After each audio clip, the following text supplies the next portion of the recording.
Donc, aujourd'hui, nous allons parler du dénombrement. Donc, le dénombrement des résultats d'une expérience aléatoire à plusieurs étapes. Premièrement, une expérience aléatoire, c'est une expérience qui dépend du hasard et dont on est capable de prévoir les résultats. Par exemple, le lancer d'un dé est une expérience aléatoire puisqu'on est capable de dire que l'univers des résultats possibles seront 1, 2, 3, 4, 5 et 6. Donc, il existe plusieurs moyens de dénombrer les résultats possibles d'une expérience aléatoire à plusieurs étapes. On peut les représenter dans un tableau à l'aide d'un diagramme en arbre, les énumérer de façon systématique, etc. Donc, par exemple, dans l'exemple ci-dessous, on tire 2 billes avec remise d'un sac qui contient 6 billes rouges et 2 billes vertes. On s'intéresse à la probabilité de l'événement A, obtenir 2 billes de même couleur. Donc, si vous remarquez, moi j'ai fait un diagramme en arbre, un arbre des probabilités.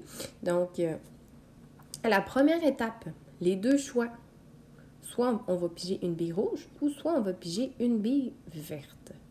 Donc, à la deuxième étape, on peut également piger une bille rouge et une bille verte. On remarquera que la probabilité sur chaque branche n'est pas modifiée puisque, comme je l'ai mis en bleu, c'est avec remise, ce qui signifie que l'on remet la bille dans le sac. Donc, la probabilité reste inchangée, que ce soit à l'étape 1 ou à l'étape 2. Comme c'est une expérience aléatoire qui comporte 2 étapes, pour répondre à la question, obtenir 2 billes de même couleur, pour obtenir la probabilité d'avoir 2 billes rouges, on va devoir multiplier la probabilité de chacune des étapes, c'est-à-dire 3 sur 5 fois 3 sur 5, qui va nous donner 9 sur 25. Ensuite, l'autre choix possible, c'est d'obtenir 2 billes vertes. Donc, on va multiplier la probabilité d'obtenir une bille verte fois la probabilité d'obtenir une bille verte. Donc, 2 sur 5 fois 2 sur 5, qui fait 4 sur 25.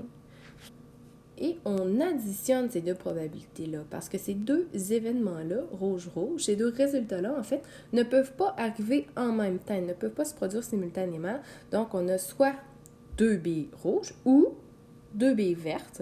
Donc, quand on emploie le ou, on additionne les probabilités, ce qui fait 13 sur 25 ou 52 lorsqu'il y a plusieurs étapes, on peut servir du principe de multiplication. Par plusieurs étapes, je parle plus que 2 étapes.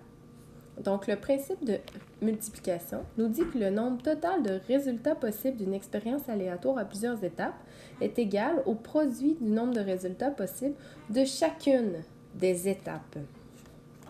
Donc, par exemple, ce que ça voudrait dire, c'est si, par exemple, 6 coureurs font une course automobile et on s'intéresse au nombre de façons que les coureurs